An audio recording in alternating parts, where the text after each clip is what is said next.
Comenzamos la lección de hoy. Ayer habíamos aclarado algunos aspectos importantes de carácter introductorio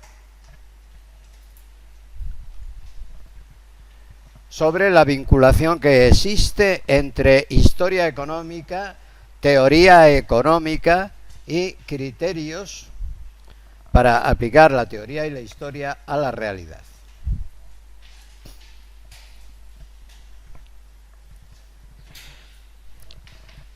Hoy vamos a continuar con esta introducción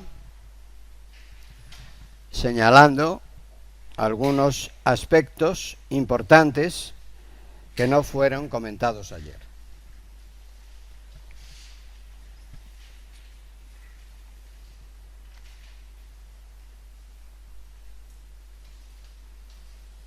Decíamos que para que la economía y la historia económica, en tanto en cuanto en su tercer aspecto se refiere a la modificación de la realidad estructural, por tanto ambas, teoría económica e historia económica, necesitan para su validez tres elementos. El primer elemento es, evidentemente, en las teorías, en los hechos, que sean verdaderos. En las teorías, el tema de la verdad es mucho más complicado. La verdad en las teorías consiste en que no sean fácilmente refutables. Es decir, que sean conformes a la lógica y al sentido común. Las teorías.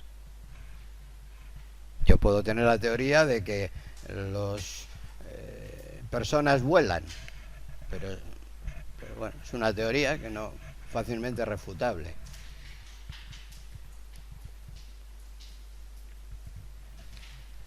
La segunda condición, por lo tanto, que no sean fácilmente refutables y se ajusten a la verdad. Primera condición. Segunda condición para la validez de las teorías y de la historia económica, en tanto en cuanto queremos aprender de ella y modificar la realidad, consiste en que sean capaces de solventar los problemas. Una ciencia económica, una teoría que no resuelve problemas, bueno, estará muy bien, pero no sirve. Y la tercera condición es que no se resuelvan los problemas algún voluntario sin hacer ruidos que cierre las ventanas porque ya parece que los aparatos funcionan.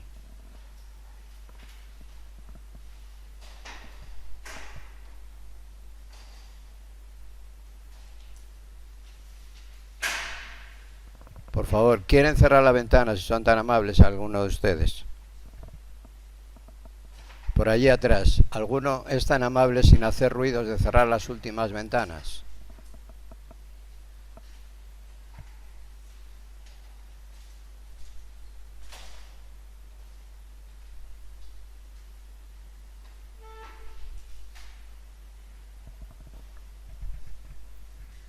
La tercera condición es que los problemas han de ser solucionados no de una forma cualquiera, sino que tienen que ser solucionados de una forma válida universalmente. Porque en caso contrario sería una teoría, bueno, aparentemente válida, que solucionaría algún problema, pero quizá si no es válida universalmente, resulta que crea más problemas de los que soluciona. Por ejemplo, el equilibrio económico desde el punto de vista de las exportaciones de un país puede resultar que un país es fuertemente exportador, exporta mucho. Por lo tanto, muchos países del mundo le compran sus producciones. Ese país tendrá mucha industria, tendrá mucha producción, tendrá mucha mano de obra ocupada, pero ¿eso puede mantenerse indefinidamente? No, porque toda exportación significa que otro país importa. Si todos los demás países importan y solo uno exporta, todos los demás países se empobrecen con respecto al país que exporta. No sería una teoría válida la teoría que explicara el equilibrio desde el punto de vista exclusivo del incremento de las exportaciones. Porque al mismo tiempo que genera una solución a un problema de un país, puede generar problemas en otros países. Por lo tanto, el tema es complejo. Si fuera sencillo, no habría ciencia. Sería una cosa elemental de sentido común. De todas maneras, también les decía yo ayer, esto es muy importante, que ustedes mantengan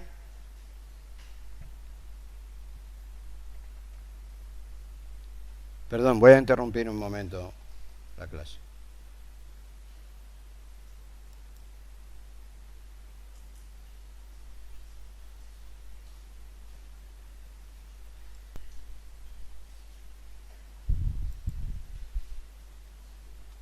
Bien, seguimos.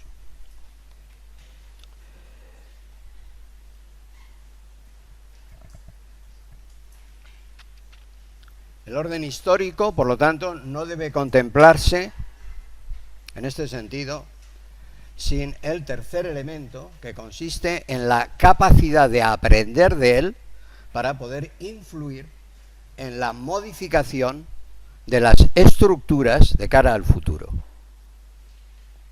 Es lo más importante. Porque la realidad histórica es fruto de dos elementos. En primer lugar, la inercia propia de los acontecimientos. Digamos que todo no es controlable. Luego hay una capacidad de desarrollo que podríamos llamar inercial, propio de una inercia de los mecanismos que operan en el sistema de la convivencia.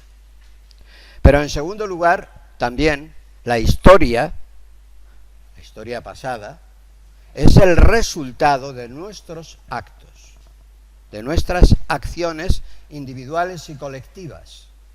Y por lo tanto, nosotros de cara al futuro tenemos la posibilidad de modificar la historia y la estructura social mediante actuaciones individuales o colectivas que vayan dirigidas al autoperfeccionamiento del modelo o al autoperfeccionamiento individual. De manera que la sociedad se enriquece tanto si los individuos se enriquecen o se autoperfeccionan individualmente, como si colectivamente se avanza en una dirección concertada, acordada, que beneficie a todos con arreglo a los tres principios o criterios que decíamos ayer: bien común, justicia social, buena voluntad. Pero esto que les digo no solamente vale para el mundo de la historia, es que vale para nuestra vida particular. Para nuestra vida particular. Nuestra vida de relación, cuando es correcta, se basa en estos mismos principios. Por ejemplo, una relación de pareja necesita buena voluntad, necesita bien común para las partes y necesita avanzar juntos en una dirección hacia cierto autoperfeccionamiento individual y colectivo y común. Eso es el equilibrio social. Bien, ¿qué ocurre en la realidad del mundo en que vivimos? Pues que estamos muy alejados de todo esto. ¿Por qué? Pues, ¿qué dato podríamos tomar como dato de partida? Si nos fijamos en problemas graves como son la pobreza, el hambre en el mundo, la desocupación del trabajo, los problemas de la falta de justicia o de equidad social en la distribución de la renta y de la riqueza, en el desarrollo desigual de los países, etcétera, problemas graves, todos ellos, un mundo desarrollado frente a un mundo de pobreza, nos damos cuenta que el problema o uno de los problemas más graves es la forma de distribución de la renta y de la riqueza a nivel mundial.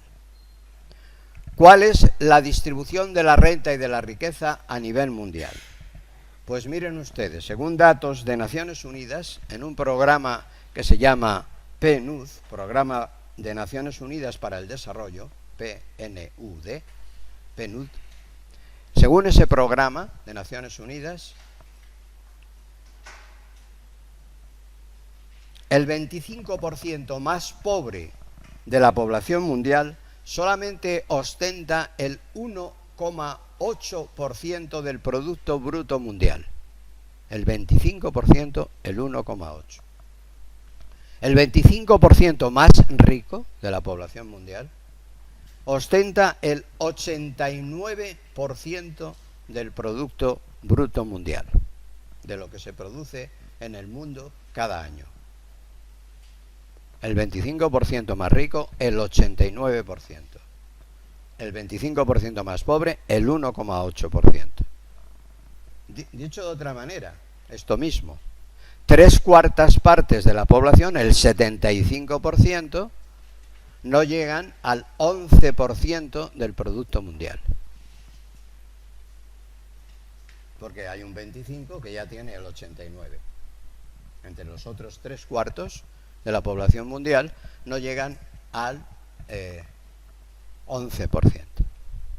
Claro, esta distribución de la renta significa que en muchos países la población vive con 1 o 2 dólares diarios para todos los gastos de todas clases. Entonces, francamente, familias enteras en esas condiciones, se puede uno imaginar la pobreza, la miseria y la incapacidad, sobre todo, que tienen los ciudadanos y estos países, de estos países y los propios ciudadanos de ellos, la incapacidad que tienen para despegar mediante su propio esfuerzo hacia el desarrollo económico. Porque el desarrollo económico, junto al conocimiento, requiere recursos materiales o inversiones.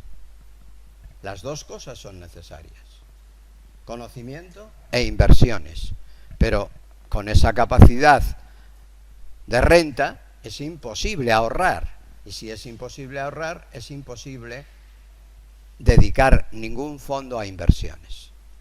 Luego entonces, aunque un país tuviera una buena educación, si no tiene capacidad de inversión, no podría despegar hacia el desarrollo económico. Ahora bien, hay soluciones. Puede haber créditos o ayudas internacionales a muy largo plazo para ese país. Entonces, ¿cuál sería la condición fundamental para que un país pudiera despegar hacia el desarrollo económico? En mi opinión, lo más importante es el proceso cultural y educativo.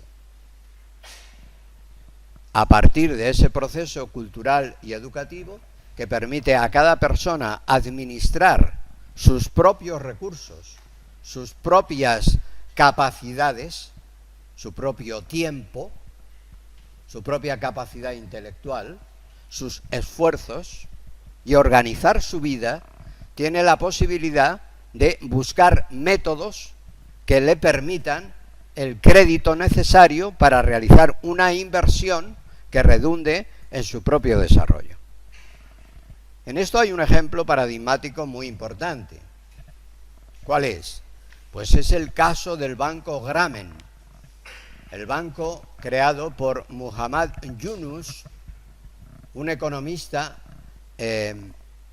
indio de un país poco conocido quizá, pero bastante poblado, muy pobre, que se llama Bangladesh. Muhammad Yunus inventó el microcrédito, es decir, un crédito que necesitaba en unas nimias cantidades las personas de ese país para empezar a desarrollarse.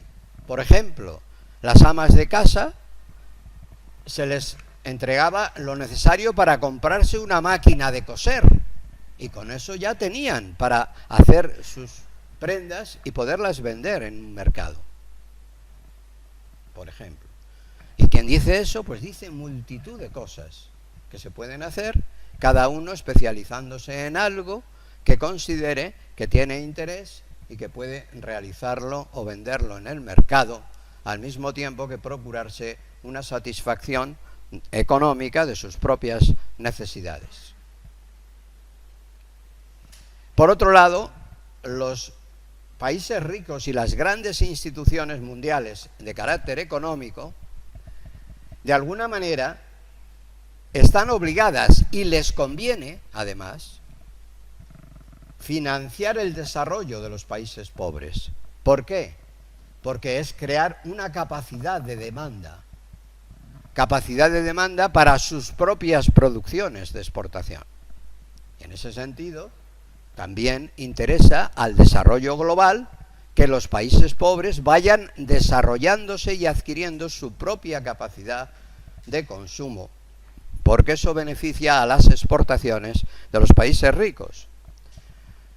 Tengan en cuenta que las exportaciones de los países ricos, acuérdense del ejemplo que les he puesto antes, pueden tener una aparente condición asimétrica. La tienen. Toda exportación significa una importación de otro país. Pero puede haber un cierto equilibrio a largo plazo si esas exportaciones están dirigidas correctamente en el sentido de facilitar un mayor desarrollo en los países pobres. De manera que es un equilibrio complejo de elementos, pero lo que sí podemos tener en cuenta es que las inversiones masivas, los créditos a muy largo plazo de los países ricos en los países pobres y de las instituciones internacionales de carácter económico, facilitando esos créditos para beneficio de los países pobres, puede conducir a una expansión muy considerable del ritmo de desarrollo económico que hoy existe en los países menos avanzados. Por lo tanto, necesitamos tener claras las teorías económicas. Las teorías económicas que no solucionan problemas no sirven. Hay que desecharlas. Las teorías económicas que son fácilmente refutables como injustas o asimétricas tampoco sirven. Hay que rechazarlas. Y hay que buscar teorías económicas que solucionen los problemas, que no sean fácilmente refutables y que al mismo tiempo sirvan para dar solución global a los problemas más importantes y no solo soluciones unilaterales, sino más bien universales. Esto significa que las teorías económicas tienen que ir cambiando. ¿Por qué? Porque hay un proceso de prueba y ensayo, hay un proceso de ida y vuelta. Se inventa una teoría, se pone en práctica en el proceso histórico, decíamos que la historia es el banco de pruebas de la realidad económica, se pone en prueba y resulta que no conduce a resultados satisfactorios, pues hay que desecharla y buscar otras teorías que permitan, por lo tanto, ir desde el dato hasta la acción efectiva. Es decir, responder a las preguntas de Kant. ¿Qué puedo saber? ¿Qué debo hacer? ¿Y qué me cabe esperar?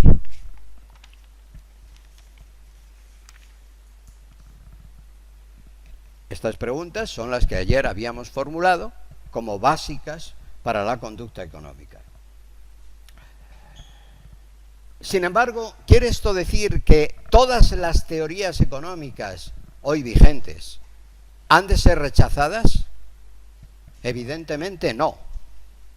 ¿Por qué? Porque si rechazamos todo, nos quedamos sin nada, que es mucho peor que algo. Necesitamos algo. Por lo tanto, tenemos que ser capaces de avanzar desde una realidad imperfecta. Esa es el gran reto, es avanzar desde una realidad incompleta, imperfecta, que adolece de problemas y defectos que son cabalmente los que hay que solucionar. Problemas como los que he dicho antes: desempleo masivo, hambre, pobreza, justicia y equidad en la distribución de la renta, progreso, desarrollo, etc. La verdad científica, en este sentido, es muy difícil de encontrar. Si fuera fácil de encontrar, pues ya estaría ahí. Es muy difícil de encontrar el modelo que permita la transformación de la realidad hacia una nueva era de equilibrio mundial. Lo lamentable es que la historia del mundo demuestra que la humanidad avanza a base de grandes tropiezos, grandes conflictos y grandes guerras. Y esto evidentemente es un mal mayor que habría que evitar. Ante un mal mayor es bueno un mal menor. Ambos males, pero es mejor el mal menor que el mal mayor. Lo ideal no es eso, lo ideal es el bien mayor, pero eso es muy difícil. Entonces, a ver cómo vamos aproximándonos hacia esa realidad. Bien, con esta introducción, que se refiere, digamos, de alguna manera a el objetivo del curso, pasamos a una introducción más específica sobre lo que serían los hechos históricos del siglo XX. El orden económico e institucional en el que vivimos hoy en día tiene un punto de arranque inmediato, importante, inmediato desde un punto de vista histórico. No es inmediato de ayer, es inmediato desde un punto de vista histórico, en la terminación de la Segunda Guerra Mundial. La Gran Guerra Mundial, que siguió lógicamente a lo que había ocurrido ya en Europa con una Primera Guerra Mundial, a su vez continuada con un periodo aparente de tranquilidad en los años 30, 20 y 30 de entreguerras, periodo de entreguerras, pero gravemente convulso, como luego veremos, y que desemboca en hambrunas muy considerables, en atrasos económicos, y despierta movimientos políticos y económicos muy significativos y de alguna manera oprobiosos, como fue el nazismo en Alemania, el fascismo en Italia, etc., y un avance del comunismo.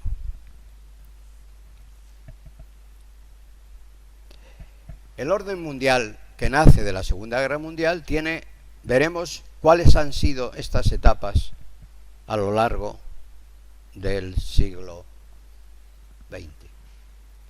Pero me interesa destacar en este momento el punto más importante, que es la terminación de la Segunda Guerra Mundial y las nuevas instituciones y pactos que se crean en una escala global de toda la Tierra, de todo el hemisferio, para intentar avanzar en una dirección marcada por la cooperación y por la ayuda mutua entre todos los países, poniendo un orden que evite los grandes conflictos, las grandes conflagraciones bélicas, que habían sido ya dos de carácter mundial en un siglo y que evidentemente nadie quería que se volviera a repetir una tercera guerra mundial. El punto más importante, por lo tanto, es el Tratado de Paz después de la guerra. Ese tratado se firma en la ciudad norteamericana de San Francisco en 1945. Mediante ese tratado se inicia un proceso que tiene como base lo que se ha dado en llamar el desarrollo de los derechos humanos fundamentales, a su vez basados en un gran principio, el principio de igual dignidad de todas y cada una de las personas. Por lo tanto, tenemos ya una pauta fundamental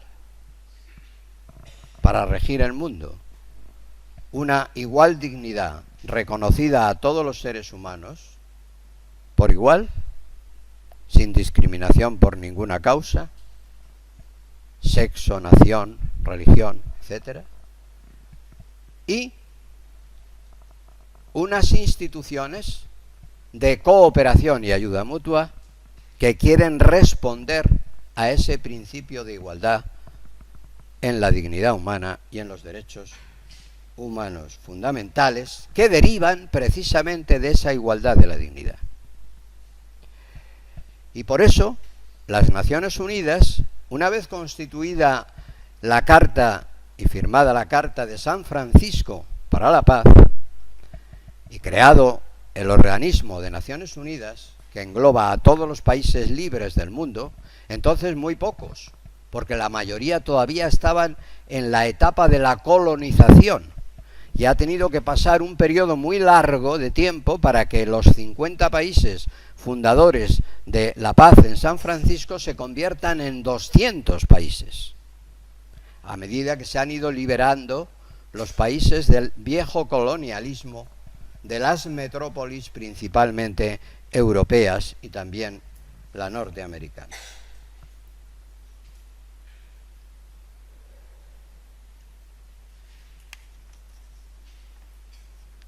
Entonces, en 1948, se decide proclamar en la ciudad de París, por medio de Naciones Unidas, una declaración que consiste en la Declaración Universal de Derechos del Hombre. Esa Declaración Universal de Derechos, podría ser humanos, mejor que del hombre, Declaración Universal de Derechos Humanos, de Derechos del Hombre, proclamada el 10 de diciembre en la ciudad de París, se dirige a crear una declaración de 35 derechos fundamentales que constituyen precisamente lo que es la Declaración Universal, y que todos los países que firman la Carta de Naciones Unidas se comprometen a respetar y a ir aplicando paulatinamente, no de repente, en los distintos países. Lo lamentable, ¿saben qué es? Que esa Carta Universal de Derechos Humanos de 1948 todavía no se aplica íntegramente en ningún país del mundo. Ni siquiera los países que se llaman a sí mismos altamente democráticos. ¿Por qué? Pues evidentemente porque no ha habido voluntad por parte de los gobiernos de aplicar universalmente esos derechos, porque no se han puesto los mecanismos necesarios, ni se ha establecido el camino institucional para hacerlos plenamente vigentes. Es difícil, pero es un compromiso. Ya no estamos hablando de 5 años ni de 10, estamos hablando de más de 60 años, o 70.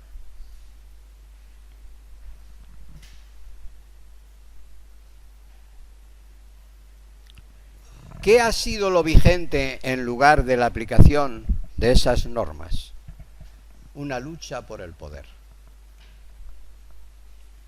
Los países se han empecinado en buscar soluciones relativas a problemas particulares a través de una lucha hegemónica de poderes, para ver quién gana en esa tensión. Y evidentemente hay un país ganador, hoy por hoy. Ese país ganador está claro que que es Estados Unidos. Pero es que, como veremos y tendremos ocasión de estudiar en detalle, en los convenios que siguen a la Carta de Naciones Unidas y a la Declaración Universal de Derechos del Hombre, hay una serie de instituciones económicas que se vinculan a las propias Naciones Unidas, que habían sido constituidas un año antes de terminar la guerra, algunas de ellas, previendo la necesidad de un nuevo orden mundial, y que después se integran en el Plan de Naciones Unidas, en los llamados, habían sido constituidas en el año 1944, en los llamados Pactos de Bretton Woods. Y esos acuerdos, que son generalmente económicos, se dan lugar a una tensión enorme entre dos líneas de pensamiento económico. Una, la propuesta por el economista inglés, representante de la delegación británica en Bretton Woods, John Maynard Keynes. Y la otra, la propuesta por la delegación norteamericana. Una, la primera, la de Keynes, defendía un nuevo equilibrio mundial con instituciones ecuánimes donde nadie pudiera tener la predominancia. Y por lo tanto, incluso hablaba de crear una nueva moneda mundial, que le llamó Bancor. Se pueden ustedes meter en internet y buscar Bancor, y les saldrá esa moneda, Bancor, la moneda que propuso Keynes. Además, ahí, si se meten y buscan eso en internet, esa palabra, encontrarán que la bibliografía básica en castellano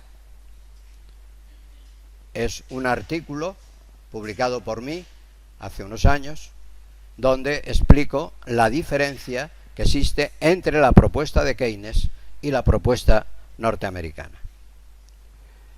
El resultado es que se aprobó la propuesta norteamericana, que defendía una predominancia del dólar, no la creación de una nueva moneda, no la creación de un orden independiente o ecléctico donde todos tuvieran igual peso, no, sino la creación de un orden basado en el dólar.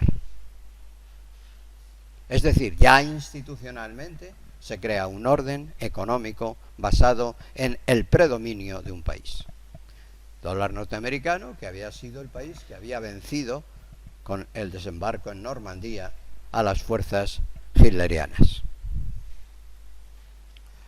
Evidentemente, la solución de los problemas no puede venir solo por la predominancia del dólar. El dólar desde entonces ha sido la única o la más importante hasta la creación del euro, moneda de reserva que han utilizado los países para acumular medios de pago que hagan frente a la necesidad de importaciones. Todas las importaciones mundiales, hasta la creación del euro, se pagaban en dólares. Por lo tanto, los países tenían que acumular dólares, porque si no, no podían realizar los pagos. Y eso significaba que la cantidad de dólares emitida por Estados Unidos no solamente era la propia y necesaria para su propia actividad económica interna, sino para la actividad comercializadora y exportadora, importadora-exportadora, de todos los países del mundo.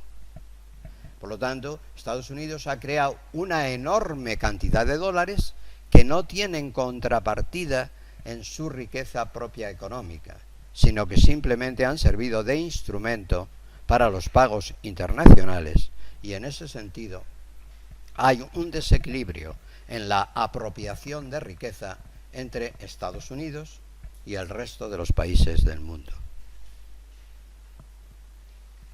Porque Estados Unidos, al emitir dólares, crea una riqueza relativamente ficticia, pero en beneficio propio.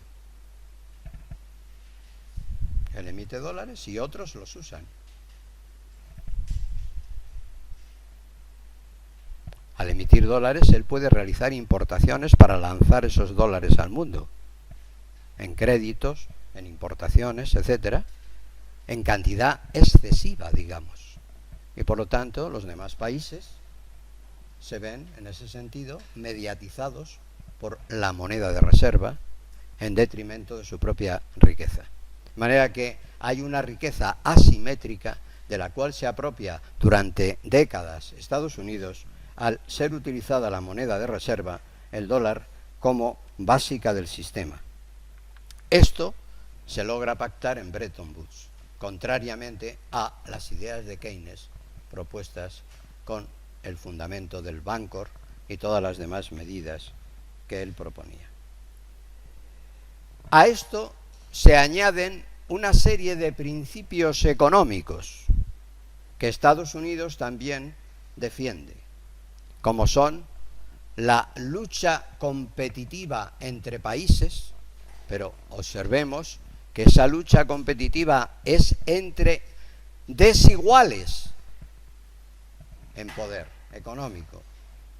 Una lucha competitiva entre desiguales, el más fuerte vence al más débil. Por lo tanto, hay otro factor de ganancia. Y a eso se añade, además, la ley suprema de la competitividad, que es totalmente ajena como único regulador mundial al principio de la justicia. La justicia no tiene que ver nada con la capacidad competitiva. En el sentido de justicia, en el sentido que yo les he dado antes, justicia social, buena voluntad y bien común. Eso es lo que impera y ha imperado y sigue ordenando el equilibrio de las relaciones políticas y económicas internacionales, junto a otros factores, entre los cuales no podemos tampoco olvidar el armamento, etcétera. Podríamos decir, a estas alturas, que el orden creado en el Tratado de Paz de San Francisco en 1945 ha fracasado. Por lo tanto, tenemos un problema grave de reformas institucionales a escala mundial. No funciona bien, funciona mal. Ha fracasado en el ámbito cultural. No se aplican los derechos humanos fundamentales. Ha fracasado en el ámbito político. El sistema político-militar está gobernado por los países en función de su fuerza armamentística. ¿Se me acaba? Ah.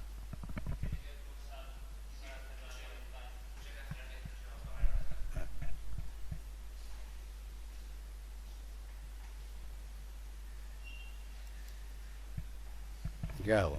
Sí, ya sigo. Bien, gracias. Ha fracasado en el ámbito económico y ha fracasado también en el ámbito institucional, político y económico. Ahora bien, vuelvo a la pregunta anterior. ¿Está todo mal?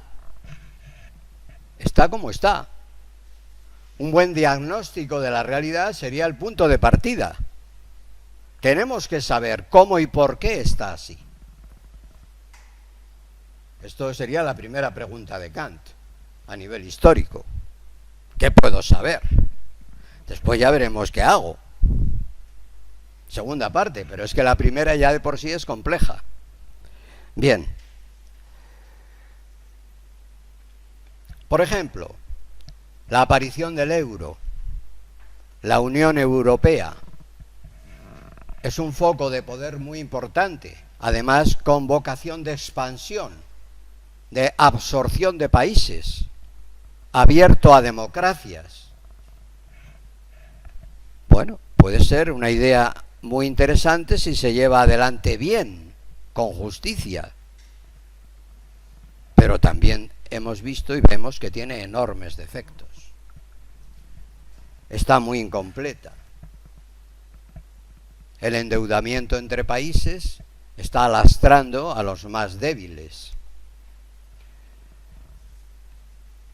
Por otro lado, los países pobres realmente del mundo necesitan exportar a los países ricos, entre ellos los europeos, pero la principal fuente de gastos del presupuesto comunitario europeo está destinada a subvencionar la agricultura interna.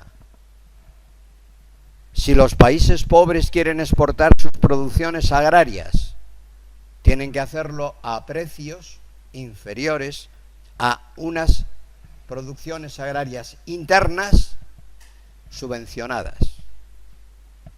Por lo tanto, les estamos estrangulando. No pueden exportar a precios razonables, porque aquí la agricultura está subvencionada.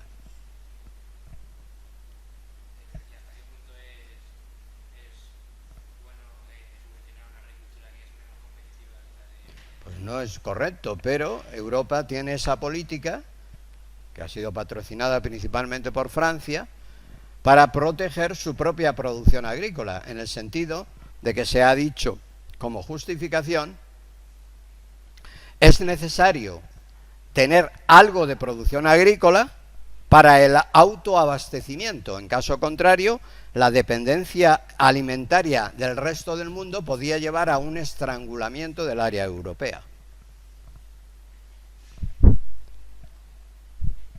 Entonces, bueno, vamos a ver qué pactos se podrían hacer que solucionara ese problema, tanto desde el punto de vista de esa cobertura de esa necesidad de autoabastecimiento, como desde el punto de vista de lo que usted señala, en el sentido de que debe prevalecer la producción más barata de modo natural, sin subvenciones.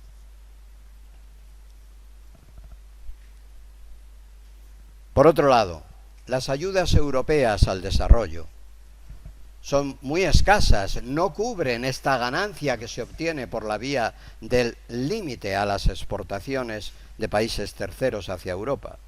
Es decir, los países terceros reciben ayudas europeas, pero esas ayudas son, vamos a decir, el chocolate del loro. Son menores que la carga que se les impone por la vía de no poder exportar de modo natural. No les dé ustedes ayudas y permítales que exporten. Saldrían aventajados.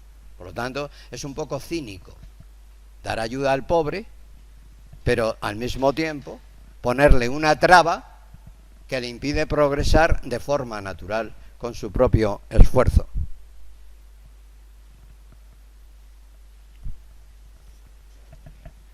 Otro mecanismo importante, ya lo he dicho antes, serían las inversiones masivas de carácter productivo en áreas retrasadas. Fíjense bien, un país, un área económica, para desarrollarse, solo necesita 3 elementos importantes para despegar hacia el desarrollo. Primer elemento: nivel cultural y educativo adecuado. Educación básica, es leer y escribir. Toda la población tiene que tener un nivel adecuado. Segundo elemento: comunicaciones de todas clases, carreteras, puertos. Tercer elemento: salud. Con salud, si quieren lo ponen el primero: educación, comunicaciones. Un país despega solo si tiene eso. Luego, ¿qué tendrían que hacer los países avanzados y las grandes instituciones de crédito mundiales, Fondo Monetario, Banco Mundial, etcétera, para el desarrollo de las áreas subdesarrolladas? Impulsar estos 3 elementos con un programa pactado con las autoridades locales. Pero evidentemente no existe ese programa. Se habla de ayuda al desarrollo, 0,7%, tal, de buena voluntad. No hay un programa efectivo. Claro, en la medida que no hay ese programa efectivo, no se cumple, dándole la vuelta a todo el razonamiento que llevamos dicho, los principios humanos fundamentales, los derechos humanos fundamentales, entre los cuales está el derecho al trabajo, el derecho a la justicia en la equidad y la distribución de la renta. Entre ellos está también el que se cree un orden social e internacional en el que los derechos humanos en su totalidad se hagan plenamente vigentes.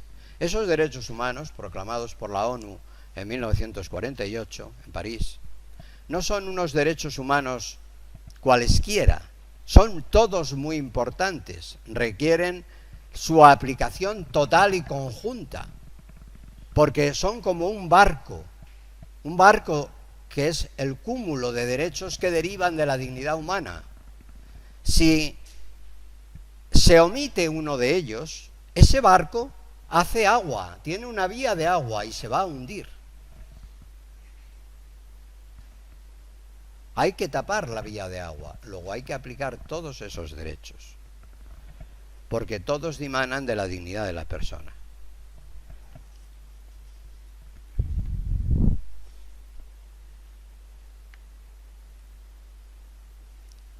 Después veremos, en las etapas que han jalonado el siglo XX, a las que me referiré a continuación, veremos cómo durante el siglo XX se han producido también una serie de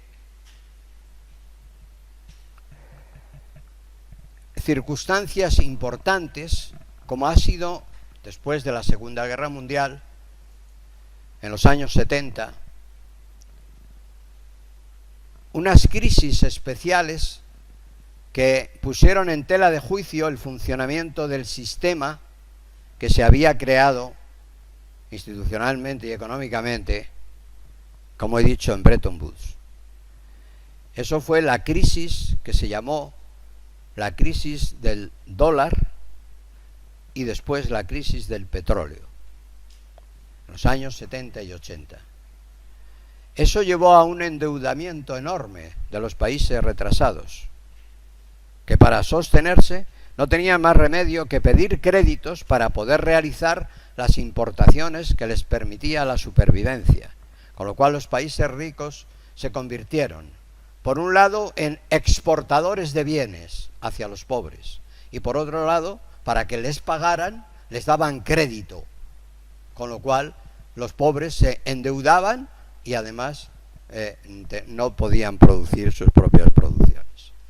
En definitiva, esa es la consecuencia que llevó a los años 90 y que, entre otras cosas, provocó otras crisis menores de los años 90, pero ha desembocado finalmente en la gran crisis de 2008 que estamos viviendo actualmente. En realidad, la historia económica del siglo XX se puede analizar más que por su estabilidad, por el jalonamiento de sus crisis económicas, empezando por la Gran Depresión de 1929, que fue el origen de los movimientos políticos totalitarios que después desembocaron en la Segunda Guerra Mundial. Pero al mismo tiempo, ya en 1917 se había creado un movimiento político extraordinariamente importante, como fue la creación de la Unión Soviética, el comunismo implantado en la antigua Rusia, que después se expandió a una serie de países del este de Europa.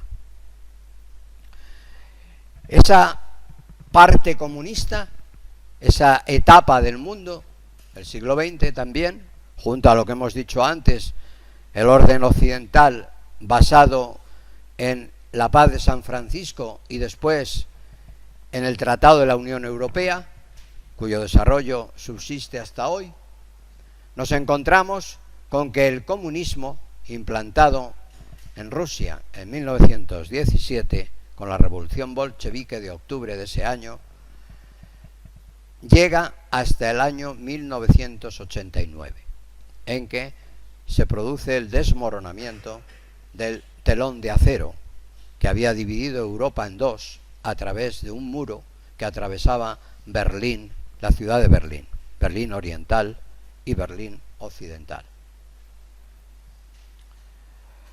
Como consecuencia del reparto de territorios después de la guerra en la ciudad de Yalta, establecido entre Stalin, Churchill y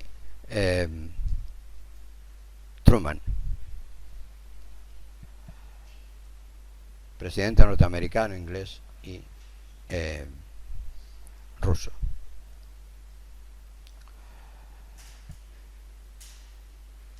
La caída de la Unión Soviética es otro hecho significativo trascendental, porque ha significado una expansión del capitalismo mundial, es decir, las teorías occidentales de carácter económico ya no han tenido la contradicción, el paradigma opuesto que significaba la planificación central organizada en el sistema comunista del Estado soviético. Por lo tanto, ya no había un referente y se había roto para crear un orden mundial basado exclusivamente en las leyes básicas que he citado antes de la competitividad, el poder desigual de los países y el lucro máximo como mecanismos del orden mundial económico. Por lo tanto, esa situación es la que de alguna manera la generalización de este orden también al área soviética, antigua área soviética, ha supuesto el desemboque en la actual crisis económica.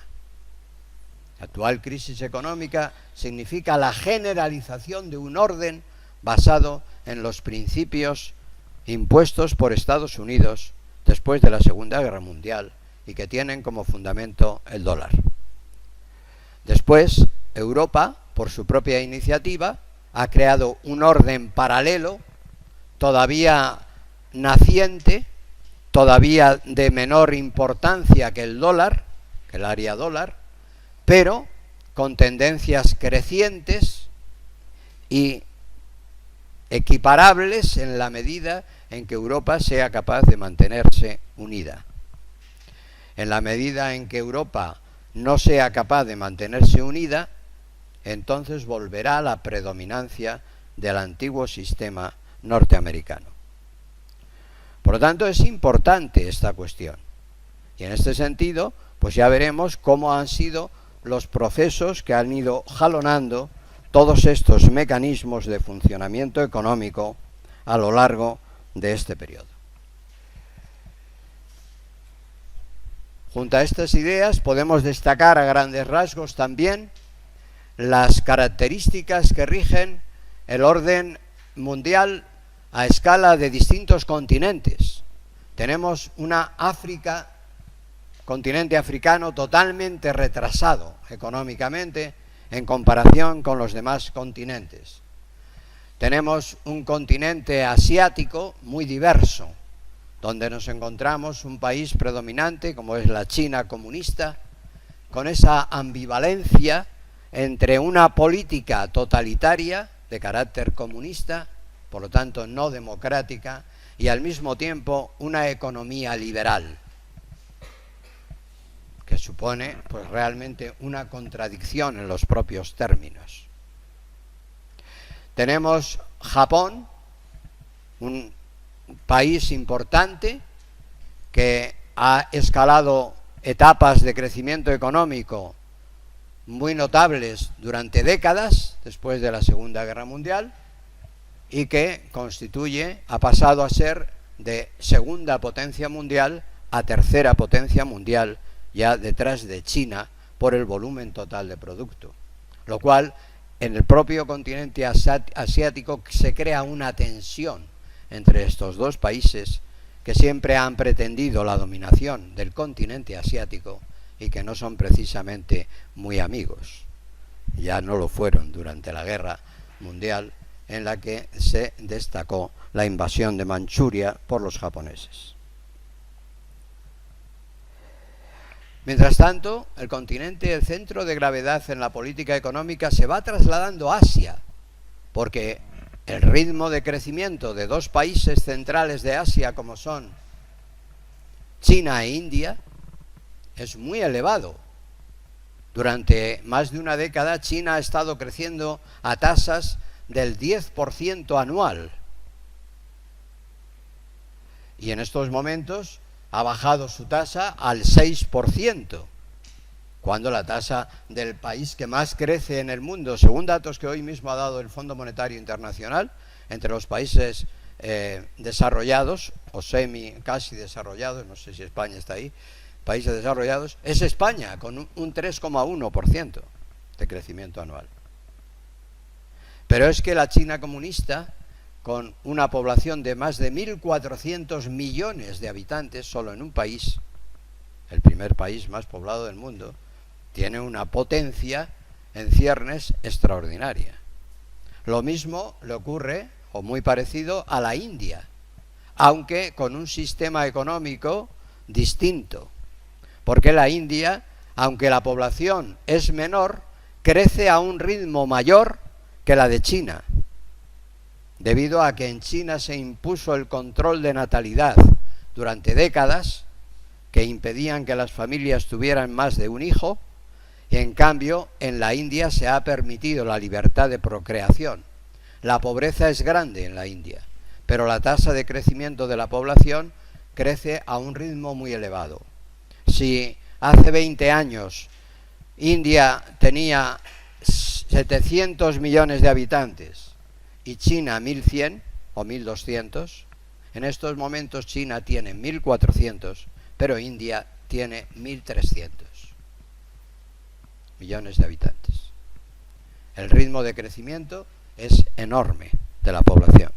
Y junto al ritmo de crecimiento, de alguna manera, crece también el volumen de producción. A estos problemas se añaden otras tensiones ideológicas, como son el problema del islamismo, que digamos tiene su punto más álgido o su estallido más generalizado en la famosa destrucción de las Torres Gemelas de Nueva York, el 9 de septiembre, o el 11 de septiembre, no me acuerdo, 9 o 11 de septiembre del año 2001.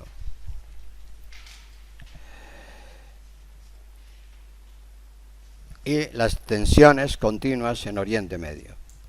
El gran problema es la deuda externa que van adquiriendo los países pobres, el proteccionismo de los países ricos, la emigración, que crea un problema de desplazamiento de masas enormes de población para buscar la supervivencia, y las tensiones militares.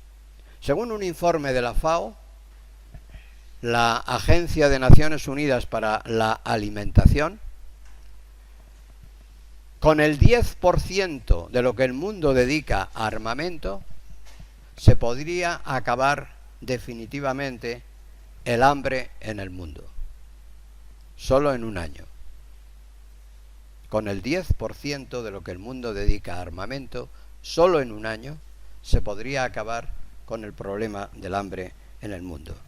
Por lo tanto, ¿qué ocurre? Que hay intereses ocultos que incitan a las tensiones bélicas.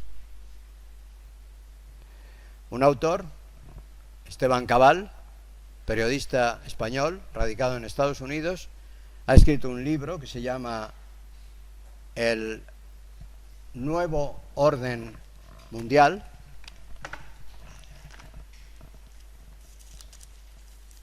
Este libro, El Gobierno Mundial, donde explica que esas fuerzas ocultas tienen nombre y apellidos. Son la masonería. Dígame. ¿Qué? ¿Tiene frío? Venga para acá. Usted todos los días encargado de poner esto a la temperatura adecuada.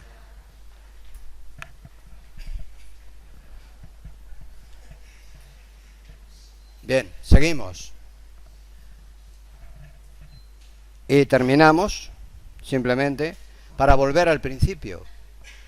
Bastaría con que se empezaran a aplicar los derechos humanos fundamentales para que ya el orden, la estructura de funcionamiento institucional del mundo empezara a cambiar. Pero evidentemente eso requiere valores educativos, en primer lugar, requiere esfuerzos institucionales, requiere una voluntad de los gobiernos para defender los derechos del hombre, requiere la creación incluso de una constitución política y económica mundial y probablemente requiere ir a un gobierno mundial, pero un gobierno mundial no dirigido por la masonería, sino por las fuerzas ocultas, sino dirigido por la justicia, el bien común y los principios básicos de la buena conducta.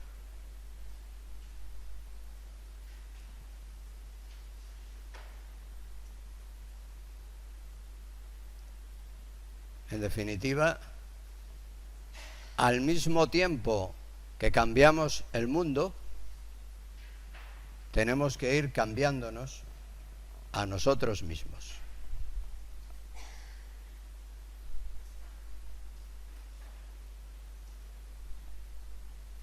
Problema difícil. Pero no nos podemos quejar si no somos capaces de avanzar algo, mucho o poco, en esa dirección.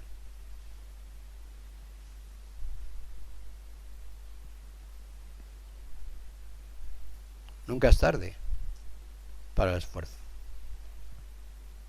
Lo dejamos aquí por hoy.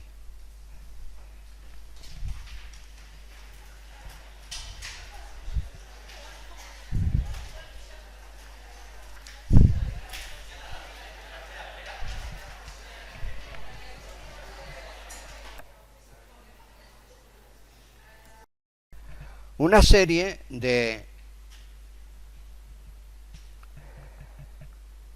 circunstancias importantes, como ha sido después de la Segunda Guerra Mundial, en los años 70, unas crisis especiales que pusieron en tela de juicio el funcionamiento del sistema que se había creado institucionalmente y económicamente, como he dicho, en Bretton Woods. Eso fue la crisis que se llamó la crisis del dólar y después la crisis del petróleo, en los años 70 y 80. Eso llevó a un endeudamiento enorme de los países retrasados, que para sostenerse no tenían más remedio que pedir créditos para poder realizar las importaciones que les permitía la supervivencia, con lo cual los países ricos se convirtieron, por un lado, en exportadores de bienes hacia los pobres, y por otro lado, para que les pagaran, les daban crédito, con lo cual los pobres se endeudaban y además no podían producir sus propias producciones. En definitiva, esa es la consecuencia que llevó a los años 90 y que, entre otras cosas, provocó otras crisis menores de los años 90, pero ha desembocado finalmente en la gran crisis de 2008 que estamos viviendo actualmente. En realidad, la historia económica del siglo XX se puede analizar más que por su estabilidad, por el jalonamiento de sus crisis económicas, empezando por la Gran Depresión de 1929, que fue el origen de los movimientos políticos totalitarios que después desembocaron en la Segunda Guerra Mundial.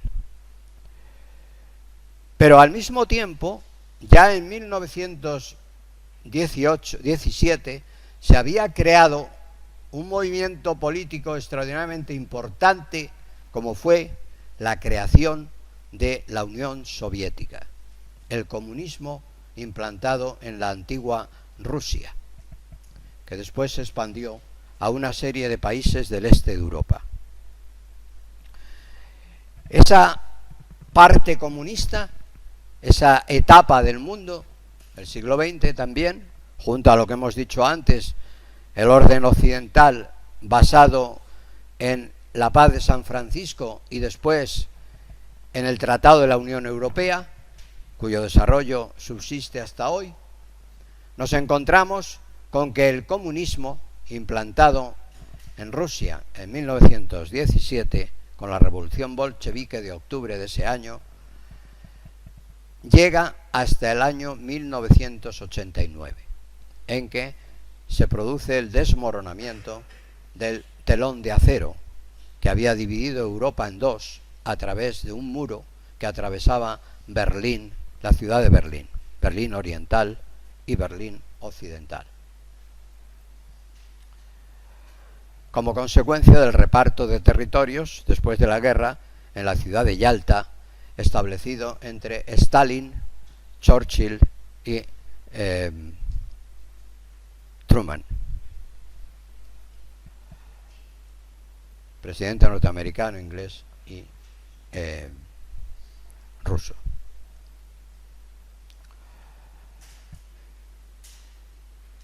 La caída de la Unión Soviética es otro hecho significativo trascendental, porque ha significado una expansión del capitalismo mundial, es decir, las teorías occidentales de carácter económico ya no han tenido la contradicción, el paradigma opuesto que significaba la planificación central organizada en el sistema comunista del Estado soviético. Por lo tanto, ya no había un referente y se había roto para crear un orden mundial basado exclusivamente en las leyes básicas que he citado antes de la competitividad, el poder desigual de los países y el lucro máximo como mecanismos del orden mundial económico.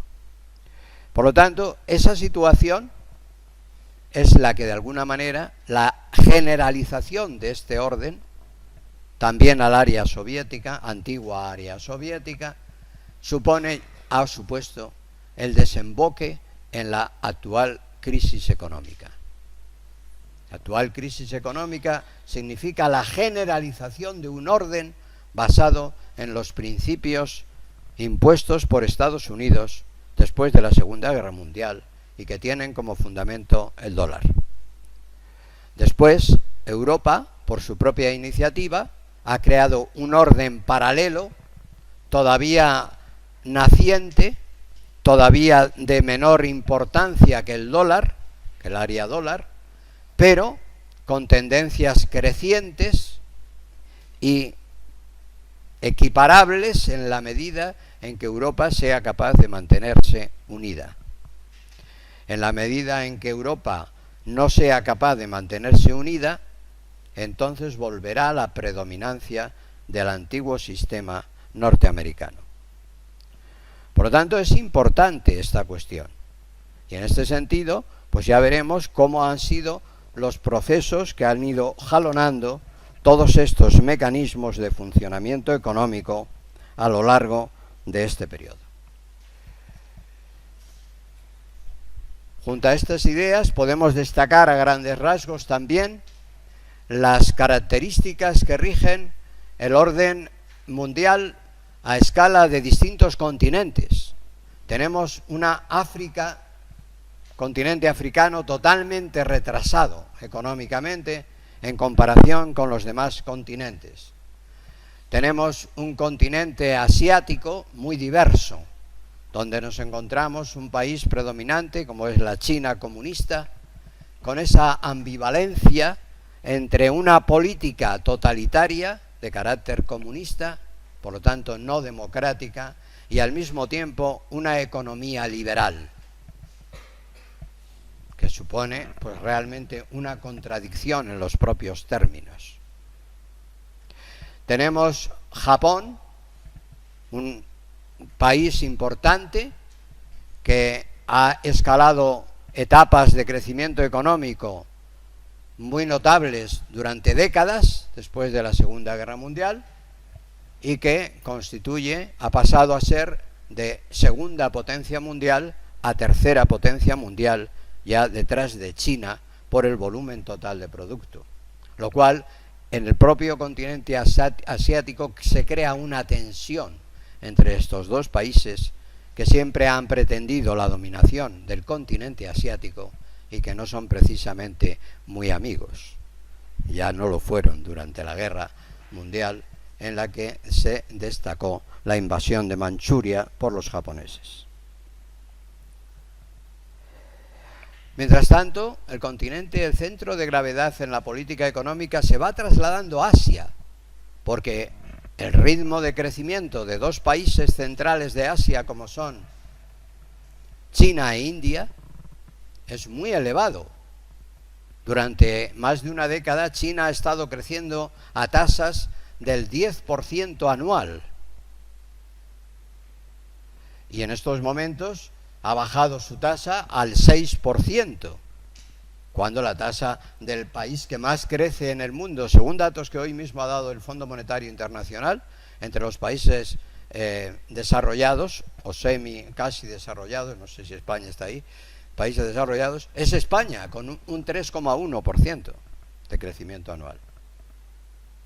Pero es que la China comunista, con una población de más de 1.400 millones de habitantes solo en un país, el primer país más poblado del mundo, tiene una potencia en ciernes extraordinaria. Lo mismo le ocurre, o muy parecido, a la India, aunque con un sistema económico distinto, porque la India, aunque la población es menor, crece a un ritmo mayor que la de China, debido a que en China se impuso el control de natalidad durante décadas que impedían que las familias tuvieran más de un hijo, y en cambio en la India se ha permitido la libertad de procreación. La pobreza es grande en la India, pero la tasa de crecimiento de la población crece a un ritmo muy elevado. Si hace 20 años India tenía 700 millones de habitantes y China 1.100 o 1.200, en estos momentos China tiene 1.400, pero India tiene 1.300 millones de habitantes. El ritmo de crecimiento es enorme de la población. Y junto al ritmo de crecimiento, de alguna manera, crece también el volumen de producción. A estos problemas se añaden otras tensiones ideológicas, como son el problema del islamismo, que digamos tiene su punto más álgido o su estallido más generalizado en la famosa destrucción de las Torres Gemelas de Nueva York, el 9 de septiembre, o el 11 de septiembre, no me acuerdo, 9 o 11 de septiembre del año 2001.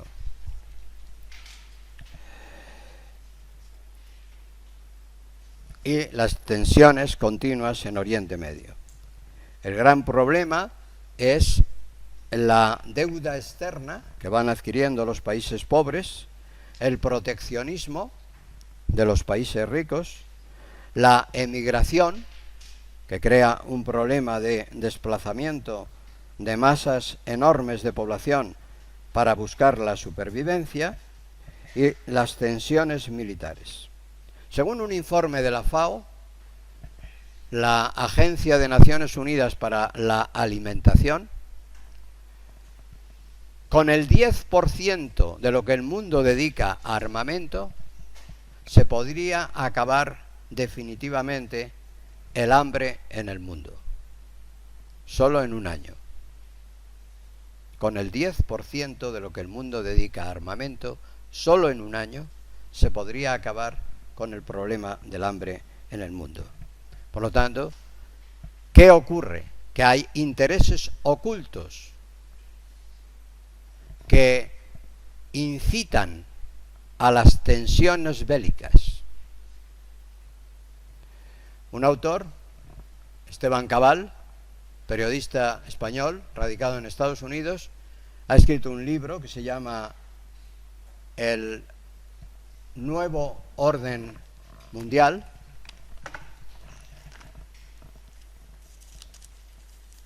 Este libro,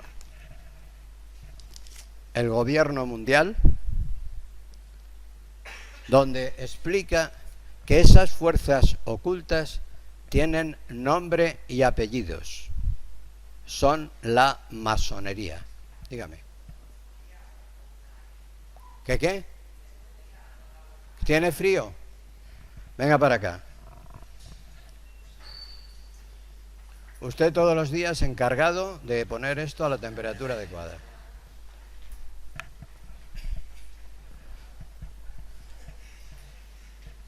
Bien, seguimos.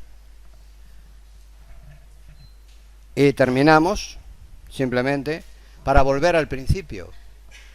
Bastaría con que se empezaran a aplicar los derechos humanos fundamentales para que ya el orden, la estructura de funcionamiento institucional del mundo empezara a cambiar. Pero evidentemente eso requiere valores educativos, en primer lugar, requiere esfuerzos institucionales, requiere una voluntad de los gobiernos para defender los derechos del hombre, requiere la creación incluso de una constitución política y económica mundial y probablemente requiere ir a un gobierno mundial, pero un gobierno mundial no dirigido por la masonería, sino por las fuerzas ocultas, sino dirigido por la justicia, el bien común y los principios básicos de la buena conducta.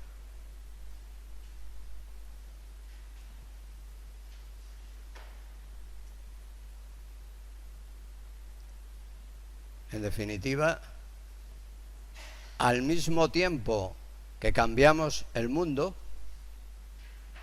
tenemos que ir cambiándonos a nosotros mismos.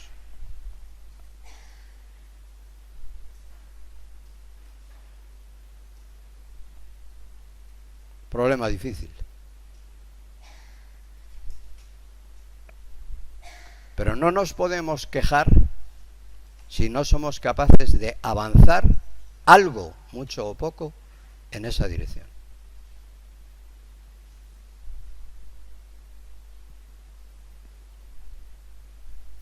Nunca es tarde para el esfuerzo. Lo dejamos aquí por hoy.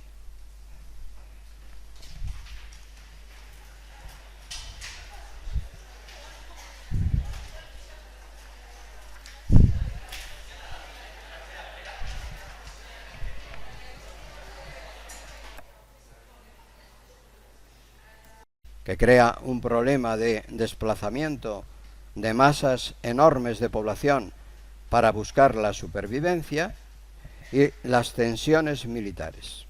Según un informe de la FAO, la Agencia de Naciones Unidas para la Alimentación, con el 10% de lo que el mundo dedica a armamento, se podría acabar definitivamente el hambre en el mundo, solo en un año. Con el 10% de lo que el mundo dedica a armamento, solo en un año se podría acabar con el problema del hambre en el mundo. Por lo tanto, ¿qué ocurre? Que hay intereses ocultos que incitan a las tensiones bélicas. Un autor, Esteban Cabal, periodista español, radicado en Estados Unidos, ha escrito un libro que se llama El Nuevo Orden Mundial.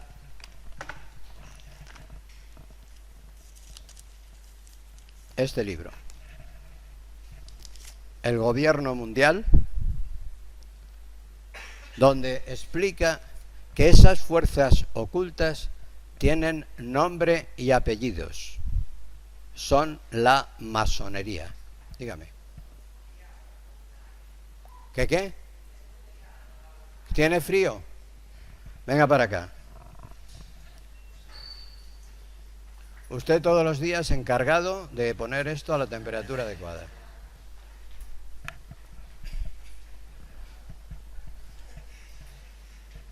Bien, seguimos. Y terminamos, simplemente, para volver al principio. Bastaría con que se empezaran a aplicar los derechos humanos fundamentales para que ya el orden, la estructura de funcionamiento institucional del mundo empezara a cambiar. Pero evidentemente eso requiere valores educativos, en primer lugar, requiere esfuerzos institucionales, requiere una voluntad de los gobiernos para defender los derechos del hombre, requiere la creación incluso de una constitución política y económica mundial y probablemente requiere ir a un gobierno mundial, pero un gobierno mundial no dirigido por la masonería, sino por las fuerzas ocultas, sino dirigido por la justicia, el bien común y los principios básicos de la buena conducta.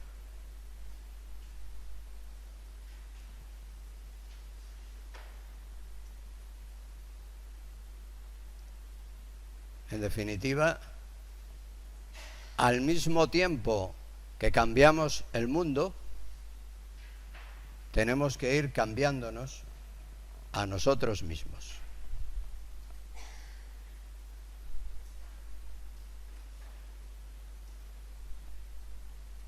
Problema difícil. Pero no nos podemos quejar si no somos capaces de avanzar algo, mucho o poco, en esa dirección.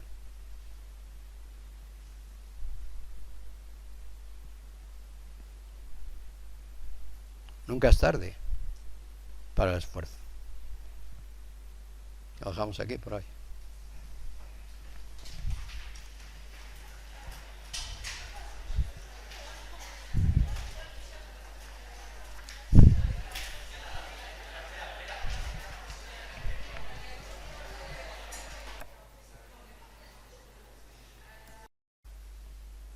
Al mismo tiempo que cambiamos el mundo, tenemos que ir cambiándonos a nosotros mismos.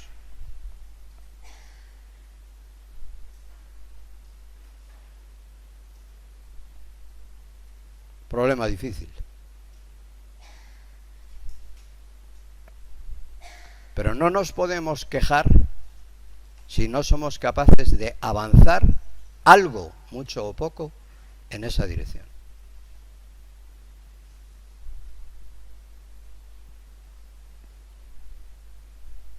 Nunca es tarde para el esfuerzo.